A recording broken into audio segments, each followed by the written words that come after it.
Hi everyone, good morning. So for today's video, magpa-process ako ng application going to Croatia, and now I'm here sa VFS Istanbul.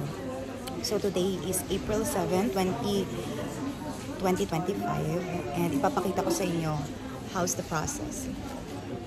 Actually, bawal mag-video. Ita-try ko lang yung best ko.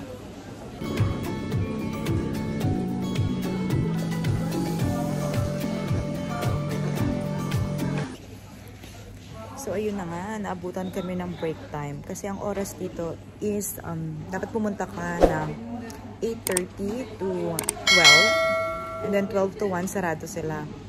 So maghihintay kami ng 1 PM. Kasi naman hindi namin alam yung place talaga. So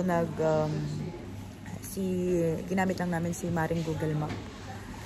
So yeah, just keep on watching and anong mangyayari sa application for Schengen going to Croatia.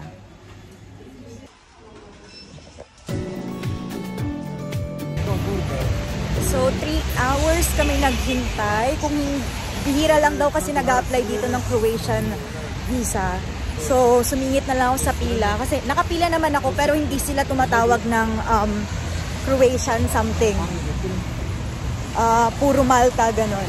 Pero nung sumingin ako, tinanong ko yung babae. Buti na lang.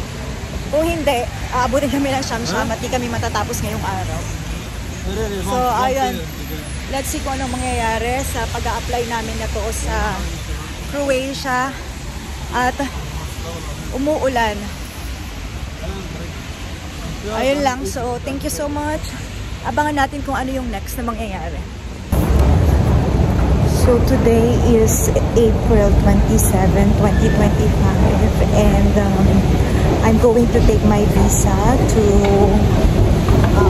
Croatian Embassy or no, VFS. Kasi wala nang email, walang message. So nag-track lang ako ng application and nakita ko yung ganito. Ipapakita ko sa inyo. Yan, yun yung nakita ko. So sabi ko sa partner ko, puntahan na natin kasi wala rin sumasagot. Tumatawag ako sa VFS, walang sumasagot. So sabi ko, much better na puntahan na natin. So let's see. Tingnan natin kung meron ng tatak yung passport ko, kung meron na akong visa. So, cross fingers. Kasi ang tagal na nito, like 33 days or 33 working days already. And wala pa rin yung visa ko. Dumating na yung sa partner ko lahat-lahat. Yung sa akin wala pa rin. So, sana. Kasi ang flight na namin is sa 28. April 28. And mag-start na yung work namin sa Croatia. So, I hope meron na talaga. So, please. I'm with me and my partner. Kasama ko siyang kukuha ng passport ko at kinakabahan na rin siya kung ano ang magiging resulta. So, 30 minutes lang naman yung biyahe from our house papunta sa embassy. So, nag-train lang kami.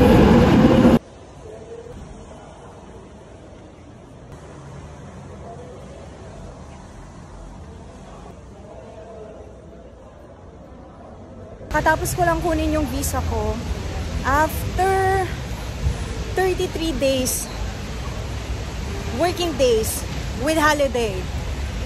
Andun na yung stress, yung anxiety, lahat-lahat. So after that day, nakuha ko na yung passport ko with visa pala. Yun yung ibig kong sabihin.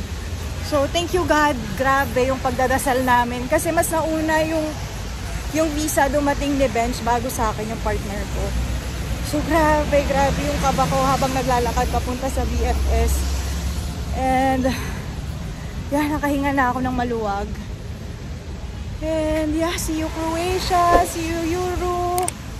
Thank you so much.